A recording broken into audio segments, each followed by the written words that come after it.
안녕하세요. 오늘도 사연 살롱을 찾아주셔서 감사합니다. 30대 중반 새댁입니다.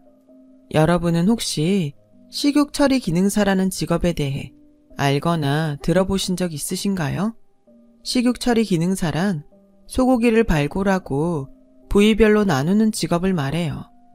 흔하게는 도축업자라는 말로 불리기도 하죠. 저희 친정아버지의 직업이 바로 식욕 처리 기능사입니다. 몇 해째 우시장에서 친정아버지의 일을 도우면서 저는 참 우여곡절을 많이 겪어왔어요. 그 우여곡절의 대부분은 친정아버지를 향한 편견으로부터 비롯되었죠. 사람들이 많이들 흉을 보더라고요. 조선시대 같으면 쇠백정인 아비가 딸 자식의 팔자까지 백정으로 만들려고 한다고요. 하지만 저는 친정아버지를 무척이나 사랑하고 식욕 처리 기능사라는 직업을 존경해왔어요.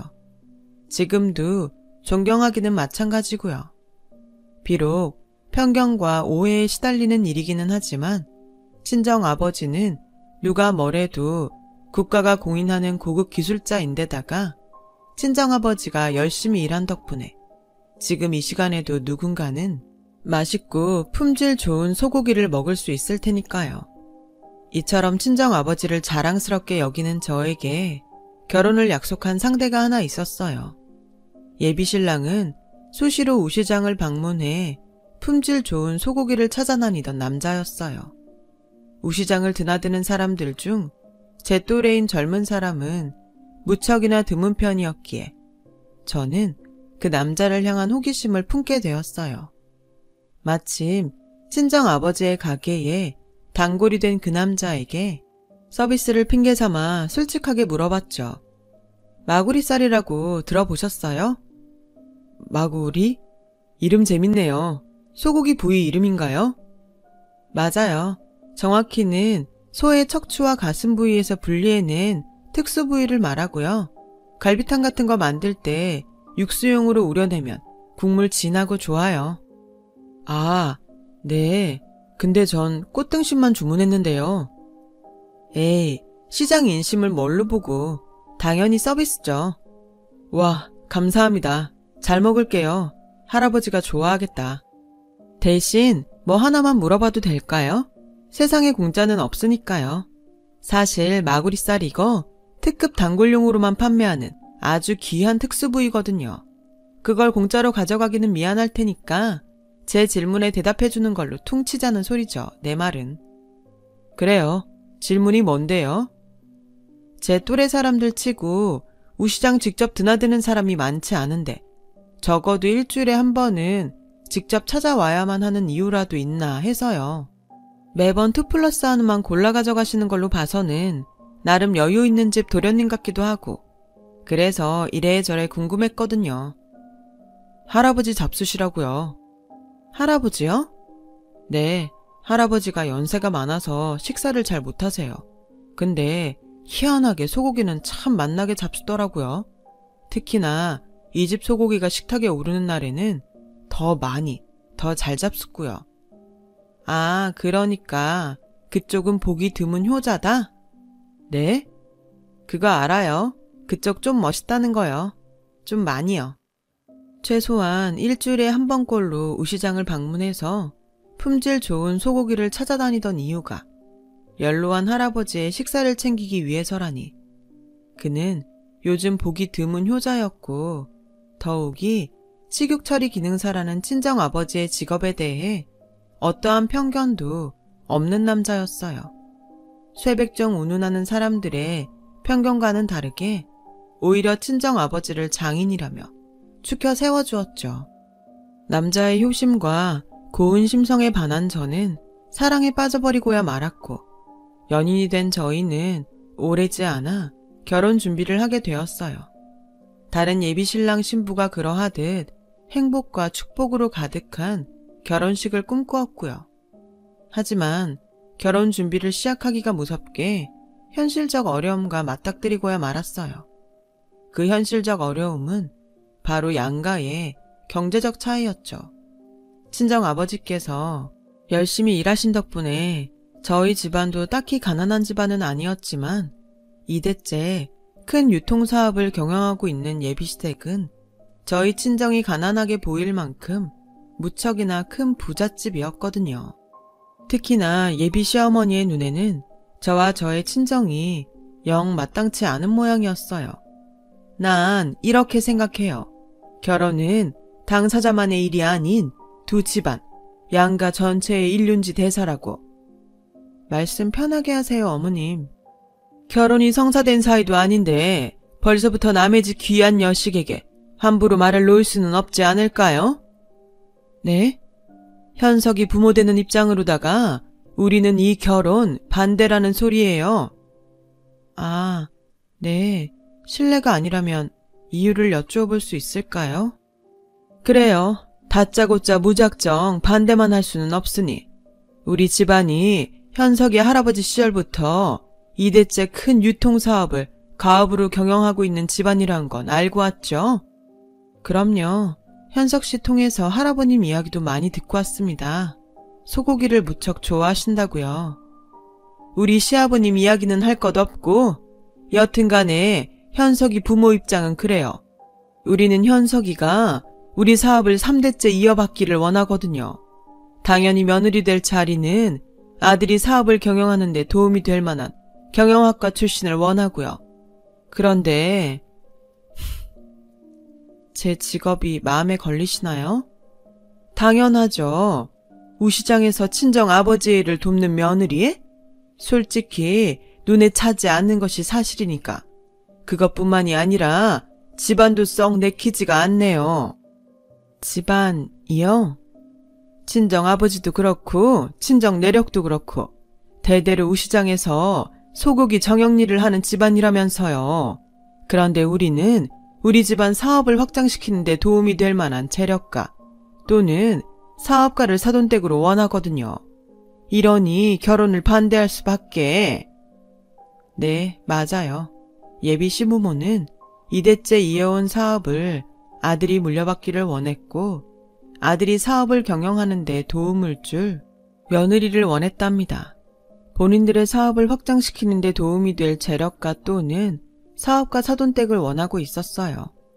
물론 예비 시부모는 결혼을 반대하는 여느 시댁 사람들처럼 사치스러운 혼수 핑계로 저를 겁박하려 든다던가 사람에게 모욕감을 주어 저를 떼어내려 한다든가 하지는 않았어요.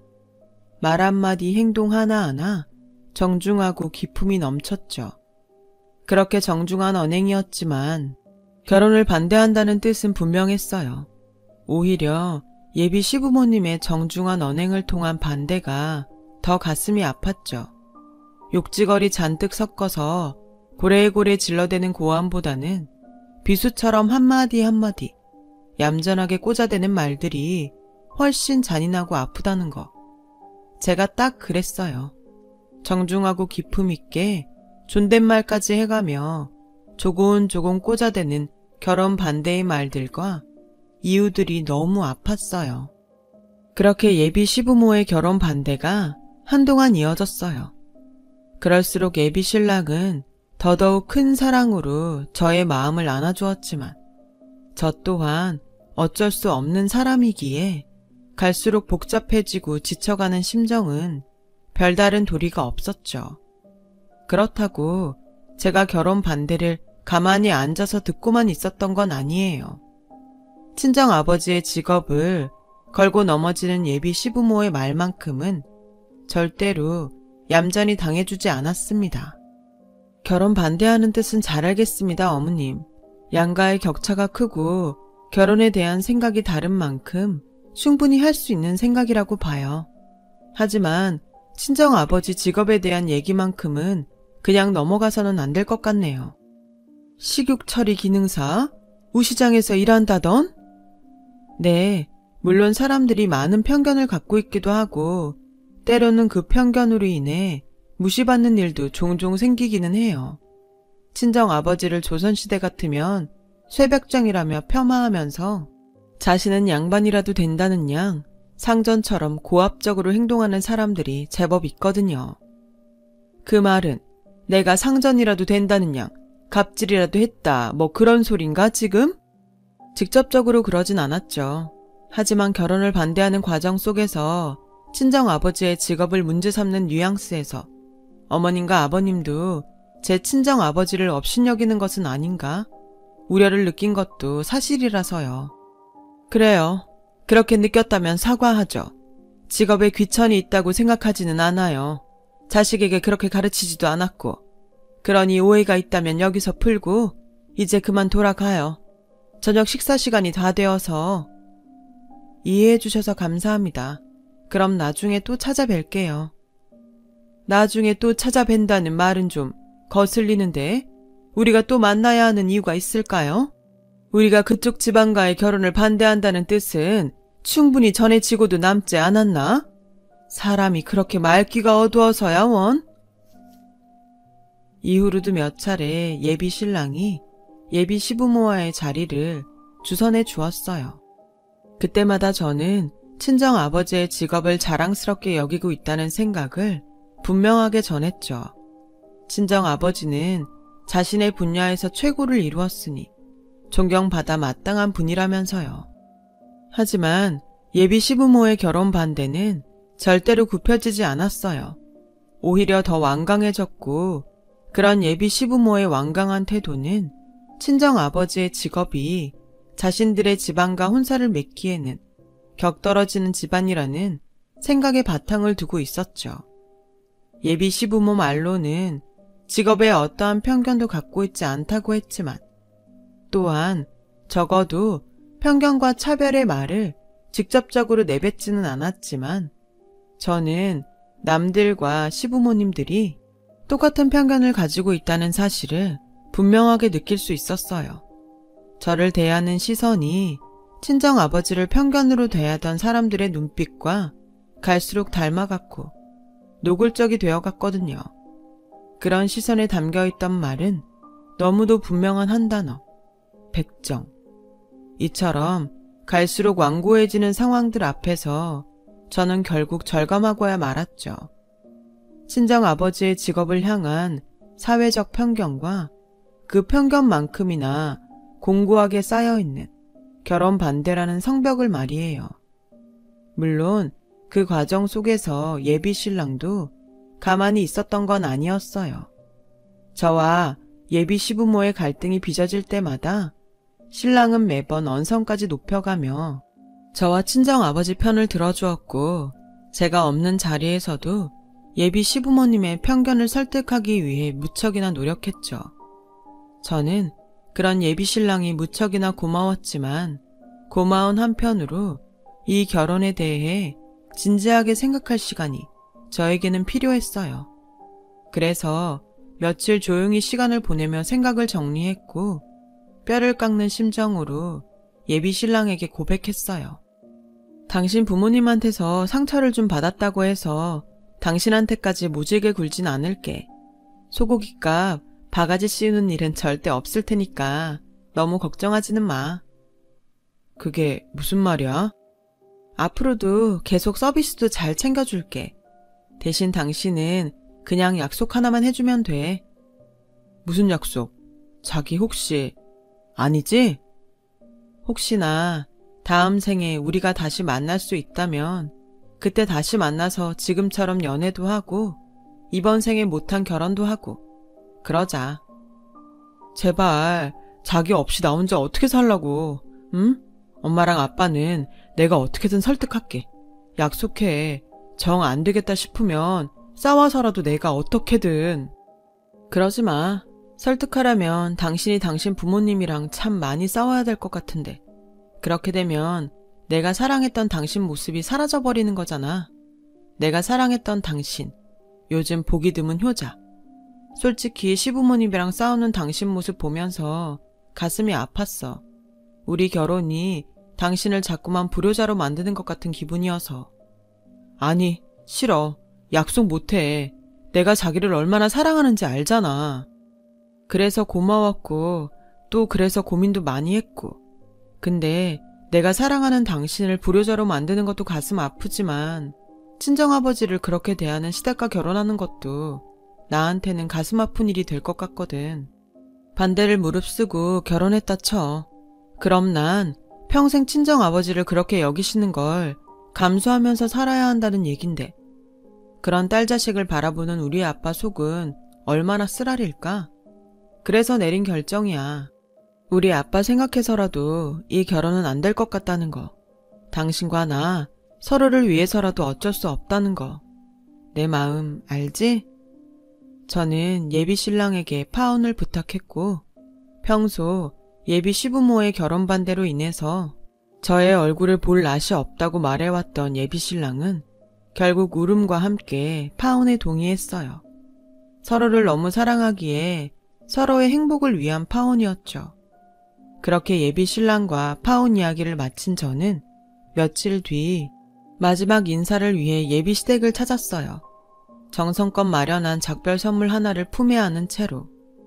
저는 예비 시부모 앞에 묵묵히 작별 선물을 내려놓았고 예비 신랑은 저의 선물을 열어보기가 무섭게 눈물을 쏟고야 말았어요. 제가 준비한 작별 선물은 바로 소고기구나. 네, 어머님. 근데 이제 말씀 편하게 하시네요. 악연도 인연이라고 얼굴 비비다 보니 그새 정이 든 모양이지. 물론 이제 와서 다시 결혼을 준비하겠다는 얘기를 할 생각이거들랑 그냥 돌아가고 듣지 않을 테니까. 그런 생각 정말 아니고요. 마지막 인사는 드리려고 준비한 선물이에요. 마음에 드실지 모르겠네요. 소고기야 그냥 뻔한 소고기지 뭘. 사업 크게 하다 보면 이런 선물 종종 받고 그래. 그냥 뻔한 소고기는 아니고요. 오늘 새벽에 친정아버지가 솜씨껏 정형한 최상급 한우예요. 다른 곳에서는 구하려야 구할 수도 없는 진귀한 특수부위들이에요. 연로한 탓에 식사를 잘 못한다던 할아버님께서 유독 맛나게 잘 드신다던 저희 가게 소고기이기도 하고요. 그래 뭐 준비하느라 나름 애썼다. 우덜은 생각하는 마음 하나만 감사하게 받고 원한 적 없는 선물이니만큼 고깃값은 아들을 통해서 치르도록 하마. 아니요. 고깃값은 돈 대신 다른 걸로 쳐주셨음 합니다. 저희 친정아버지요. 참 대단한 분이거든요. 젊을 적부터 가업을 잇기 위해서 남들 다 꺼려하는 발골칼을 잡았고요. 사람들 편견에 시달려 가면서도 단 한 번을 주저앉는 법 없이 열심히 노력해서 업계 최고도 이루셨어요. 전 평생을 사람들의 안전한 식탁을 위해 한 몸 바쳐 노력한 아버지를 존경하고 다른 사람들에게도 존경받아 마땅하다고 생각합니다. 그래서 저는 이제 마지막 인사를 드리러 왔지만 친정 아버지를 향한 편견만큼은 거두셨으면 좋겠어요. 진심으로요. 그러자 예비 시어머니는 저의 마지막 선물이자 친정 아버지가 솜씨를 10분 발휘해 직접 정형한 소고기를 바라보며 잠시 생각에 잠기더니 자식을 보면 그 부모를 안다고 자네를 보니 딱 알겠구나. 아버님께서 얼마나 반듯한 분인지를. 하긴 그만큼 반듯한 분이기에 딸 자식을 이렇게 참한 효녀로 키워냈겠지. 그거 하나만큼은 인정하마. 너는 참 훌륭한 효녀야. 하지만 결혼은 미안하게 됐어. 어쩌겠니? 결혼은 엄연한 현실인걸. 그럼요. 친정 아버지를 향한 시선을 그렇게 바꿔주신 것만으로도 전 충분히 만족합니다. 그럼 이만 가보겠습니다. 건강하세요. 제가 예비 시부모에게 인사를 드리고 돌아서던 바로 그때 안방에서 잠자코 저의 목소리를 듣고 있던 시할아버지가 거실로 나와 저와 친정아버지의 소고기를 묵묵히 훑어보더라고요. 그리고는 저에게 부탁 하나를 하셨죠. 시할아버지 본인이 연로해서 손에 힘이 잘 안 들어가서 그러니 제가 직접 고기 맛을 배워줄 수 있겠냐고요. 흔쾌히 그러겠다고 답한 저는 직접 소고기를 구워가며 시할아버지를 성심성의껏 대접했죠. 지금 드시고 있는 소고기가 어떤 부위인지 어떻게 먹어야 더 맛있는지 설명해 가면서요. 그렇게 시할아버지는 소고기를 모두 맛나게 드시고 나서는 저에게 이렇게 말했어요. 정형한 솜씨를 보아하니 자네의 아버지께서는 대단한 기술자임에 틀림이 없구나. 내 이 맛을 평생 그리워하며 살았는데 참으로 오래간만에 따뜻한 식사가 되었어. 덕분에 고마우이. 그렇게 말한 시할아버지는 연로한 몸을 이끌고 갑자기 외출 채비를 갖추기 시작했어요. 예비 신랑과 시부모에게도 어서 외출 준비를 하라며 채근했죠. 저는 서둘러 외출 준비를 마친 예비시댁과 함께 어리둥절하니 시할아버지를 따라 길을 나섰고, 이내 저희가 도착한 곳은 뜻밖에도 친정아버지가 한창 소고기 정형 작업 중이던 우시장이었죠. 모두를 이끌고 여기는 무슨 일로 오셨을까? 다들 궁금해하는 눈치였어요. 저도 마찬가지였고요. 저희가 그런 의문에 빠져있는 사이 시할아버지는 친정아버지에게 소 한 마리 값은 넉넉하게 치를 테니 작업대를 빌릴 수 있느냐 물었고, 덩달아 어리둥절해 있던 친정아버지가 얼떨결에 승낙하기 무섭게 시할아버지가 소고기를 정형하는 데 쓰이는 칼을 직접 잡는 게 아니겠어요? 그 칼이 얼마나 위험한 칼인지를 잘 알고 있던 저와 친정아버지가 급히 시할아버지를 말리려는 찰나, 시할아버지가 아무 말도 설명도 없이 소고기를 직접 정형하기 시작했어요. 언제 연로한 몸이었냐는 듯 마치 젊은 식욕처리 기능사처럼 힘찬 몸짓과 또 마치 농익은 장인처럼 눈부신 솜씨로 거침없고 눈부신 시할아버지의 소고기 정형 실력을 넋놓은 채로 바라보며 그 자리에 있던 모든 사람들의 의문은 더 커져만 갔어요. 사업가인 시할아버지가 대체 언제 소고기 정형 기술을 배운 걸까 하는 의문들이었죠. 이내 그런 저희의 고민을 눈치챘는지 시할아버지는 정형하는 손을 멈추지 않으면서도 이야기를 먼저 꺼내셨어요. 가난이라는 게 말이다. 세상 무엇보다 힘겹고 속상한 일이란다. 그렇고 말고 누구보다 내가 제일 잘 알지. 얼마나 지독하게 겪었는지 아직도 눈에 선하구나. 다들 뜻밖이라는 반응이었어요. 저야 당연히 몰랐다 쳐도 시할아버지가 젊을 적에 가난했다는 사실을 예비시댁 누구도 모르고 있던 눈치였죠. 그런 눈치를 예비시댁 식구들이 묵묵히 주고만 받는 사이 제가 먼저 나서서 물어봤어요. 할아버님도 가난하던 시절이 있었나 봐요. 손주 얘기로는 젊을 적부터 큰 사업을 하셨다고만 들었는데요. 무슨 태어나기를 무척이나 가난한 집안의 장손으로 태어났는걸. 내가 18이던 때 아버님이 돌아가셨는데 그 제사상에 뜨끈한 고깃국 한 그릇은커녕 고작 쌀밥 한 그릇이나 간신히 올릴 수밖에 없었을 정도로 가난했단다. 네, 많이 속상하셨겠어요. 속상하기보다는 죄스러웠지. 낳아준 부모에게 돌아가시고 식사도 제대로 못 올리는 심정이란 말이다. 그래서 내가 어떻게 했는 줄 아니? 어떻게 하셨는데요? 주머니에 땡전 한 푼 없는 거렁뱅이 주제에 무작정 우시장을 찾아갔어요. 그리고는 푸죽간 여기저기를 기웃거리며 애걸복걸을 했단다.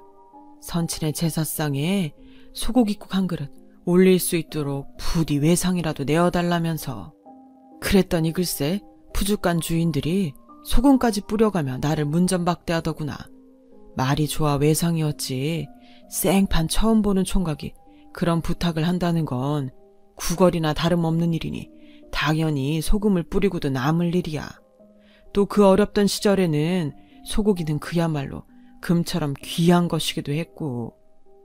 시할아버지는 뜻밖의 소고기 전용 솜씨만큼이나 이야기를 풀어내는 솜씨가 무척이나 좋았어요. 그 자리에 있던 저를 포함한 모두는 시할아버지의 이야기에 자연스레 빠져들었죠. 그렇게 한 10대 차례 문전박대 당했나?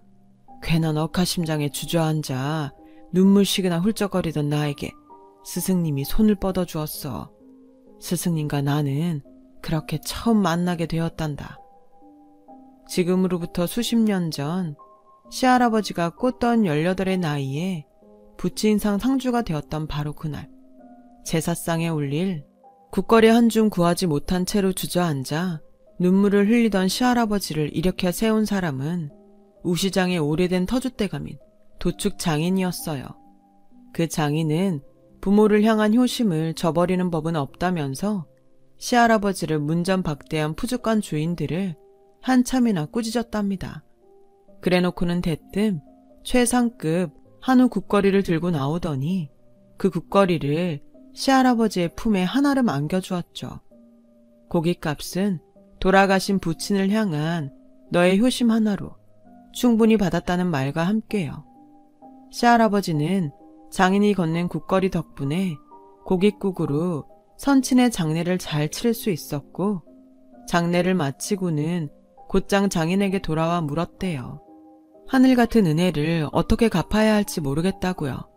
그러자 그분은 시할아버지를 자리에 앉혀놓고는 소고기를 배불리 대접했어요. 고기를 본인이 직접 구워가면서 그것이 어떤 부위이고 어떻게 먹어야 맛있는지를 하나하나 설명까지 해가면서 말이죠. 그렇게 시할아버지의 배를 두둑하게 채워놓은 장인은 이렇게 말했어요. 앞으로 어쩔 생각이야? 그게 잘 모르겠어요. 정해둔 길이 없다면야 나에게 소고기 다루는 걸 배워보는 건 어때? 제가요? 왜? 싫어? 싫다기보다는 물론 새백정이라는 사람들의 편견에 시달리며 사는 삶이 될 테야. 편견에 시달리는 만큼이나 귀한 소고기를 다루는 몸 또한 힘든 삶이 될 거고 그게 무서운 거니? 솔직히 네, 무엇보다 새백정이라는 사람들의 시선이 걱정되는 건 사실이니까요. 이놈아, 뭐가 그리 창피하고 걱정이냐. 사지 멀쩡한 놈이 여기저기 빌어먹거나 하면서 허송세월이나 보내는 것이 창피하고 걱정해야 할 일이야. 돌아가신 부친을 위해서라도 그러면 못 쓰는 법이야. 사지 멀쩡하고 살 날도 창창한 자식놈이 벌써부터 주저앉은 꼬라지를 선친이 보기라도 하면 하늘에서 퍽이나 대견해야겠다 이놈아. 낳아준 선친의 은혜에 보답하기 위해서라도 어떻게든 뭐든 열심히 살아갈 생각을 해야지. 그 얘기를 들으며 크게 깨우친 시할아버지는 장인의 제자가 되어 소고기 정형 기술을 배우기 시작했어요. 장인으로부터 기술을 배워가며 우시장에서 벌어들인 품삯이 꽤나 쏠쏠했고 시할아버지는 그 미천을 바탕으로 미제 물건을 떼어다 길거리에 내다 파는 좌판 장사도 병행했어요. 다만 선친의 장례식에 쇠고기꽃 한 그릇 올리지도 못할 뻔했던 가난을 후손에게 물려주지 않기 위한 노력이었을 뿐 푸죽한 일이 싫어서는 절대로 아니었죠. 미제 물건 장사가 하루가 다르게 잘 되어 갈수록 시할아버지는 자꾸만 걱정스러웠대요. 자신의 미제 물건 장사가 스승인 장인 입장에서는 외도로 보일 수도 있을 테니까요. 하지만 장인은 제자인 시할아버지의 미제 물건 장사를 되려 크게 반겼어요. 어디서 뭘 하든 열심히 살기만 하면 그만이라며 수제자인 시할아버지를 응원해 주었죠. 그렇게 얼마 뒤 시할아버지의 미제 물건 좌판은 우시장 일과 병행할 수 없을 만큼 번창하게 되었고 장인은 미제 물건 장사에 전념해야겠다는 뜻을 밝힌 시할아버지를 진심으로 반갑게 보내주었어요. 어느 시장에 가든 장사자리 한 칸은 좋게 얻고도 남을 만큼의 장사 미천까지 챙겨줘가면서 말이죠. 시할아버지의 말에 따르면 오늘날 예비 시부모가 물려받아 2대째 이어가고 있는 큰 유통사업의 시초가 바로 과거 스승 덕분이라고 했어요. 예비 시댁 식구들도 시할아버지의 말에 고개를 끄덕이며 수긍했고 시할아버지는 또 한 번 저에게 감사의 말을 전했어요. 조금 전에 직접 소고기를 구워주며 사근사근 설명하던 자네의 모습이 지금의 나를 있게 해준 옛 스승의 모습과도 너무 닮았어. 그래서 지난날의 추억이 떠올라 수십 년 만에 칼을 다시 잡아보았네. 세월에 잊혀져 가던 스승님과의 소중한 기억을 다시 떠올리게 해주어 무척이나 고마우이. 아니에요. 물론 할아버지의 사연을 알고 했던 일은 아니었지만 저와 친정아버지의 선물 덕분에 할아버님이 행복했다면 저도 행복한걸요. 진심으로요. 그때 시할아버지의 젊을 적 사연을 줄곧 신중하게 듣고 있던 친정아버지가 갑자기 저의 증조할아버지가 쓰던 칼을 찾아오더니 그 칼을 시할아버지 앞에 내보이며 물었죠. 어르신, 이 칼을 알아보시겠습니까? 글쎄, 어디 보자. 제법 세월을 많이 먹은 티가 나면서도 날이 반듯하게 서 있는 것이 참 좋은 칼이구만. 헌데 이 칼을 내게 보여주는 연유라도 있으신가 봅니다. 사실 이 칼은 어르신의 며느리 되고자 했던 딸아이의 증조 할아비이자 저에게는 돌아가신 선친이 평생을 쓰시던 칼입니다. 그리고 저는 저의 선친으로부터 익히 들어왔던 이야기가 하나 있습니다. 선친이 누구보다 아꼈던 한 제자의 이야기. 늘 선친이 그리워했던 어느 젊은 수제자의 이야기였죠. 그러자 시할아버지는 덜덜 떨리는 손으로 돋보기를 끼고는 증조 할아버지의 칼을 아주 오래도록 유심히 살펴보았고 마침내 그 칼을 알아본 시할아버지는 그래, 다시 보니 틀림이 없구나. 틀림이 없어. 내 이 칼을 어찌 잊겠나. 탄식하듯 말을 마친 시할아버지는 증조 할아버지의 칼 앞에 엎드린 그대로 흐느끼며 차마 고개를 들지 못했어요. 그런 시할아버지의 행동은 친정아버지의 질문에 대한 100마디 말보다 확실한 대답이 되었어요. 수십 년 전 시할아버지를 거두어 주었던 스승이자 평생의 은인이었던 우시장 그 장인이 저의 증조 할아버지가 틀림없다는 무언의 대답인 셈이었죠. 그날 비로소 모든 사연을 알게 된 예비 시부모는 은인의 후손인 줄도 모르고 큰 무례를 범했다며 거듭 사과했고 저와 예비 신랑은 수십 년을 거슬러 올라간 은혜와 인연 덕분에 결혼 허락을 받게 되었죠. 더욱이 시할아버지는 본인 명의로 되어 있던 회사 지분 중 일정 부분을 며느리가 될 저에게 상속하기로 했어요. 스승님으로부터 받은 은혜로부터 비롯된 재산인 만큼 당연히 저의 친정아버지의 몫이라는 말과 함께요. 이후 저와 예비 신랑은 행복한 결혼식을 올렸고 마침내 부부가 되었어요. 시부모의 결혼 반대도 친정아버지의 직업을 향한 시댁의 편견도 무엇 하나 없이 오직 행복과 축복만이 가득한 결혼식이었죠. 양가의 관계도 역경을 딛고 결혼에 성공한 저희의 부부 사이처럼 무척이나 끈끈해졌어요. 친정아버지와 시부모님이 증조할아버지와 시할아버지의 관계를 물려받은 셈이 되었다고나 할까요? 시댁이 2대째 경영하고 있던 유통사업이 소고기 유통사업까지 확장되었고 시부모님은 경영 및 사업 전반을, 소고기 장인인 친정아버지는 소고기 수급과 품질 영역을, 이처럼 서로 상부상조 협업을 이어가고 있거든요. 말하자면 저희 친정과 시댁은 수십 년의 세월이 지난 뒤에 비로소 다시금 하나가 된 격이죠. 스승인 증조할아버지와 제자인 시할아버지가 그 옛날 푸주간에서 함께 정을 쌓고 땀을 흘리던 꽃다운 시절처럼요. 저와 남편도 어려운 사람들을 도와가며 한 인생 열심히 살아보려 합니다. 긴 사연 들어주셔서 감사합니다. 여러분의 삶에 항상 행운과 감사함이 가득하길 바랍니다. 건강하시고요. 여러분, 사연 댓글에 응원과 현명한 조언 부탁드려요. 좋아요와 구독은 저에게 큰 힘이 됩니다. 오늘도 좋은 일 가득하세요.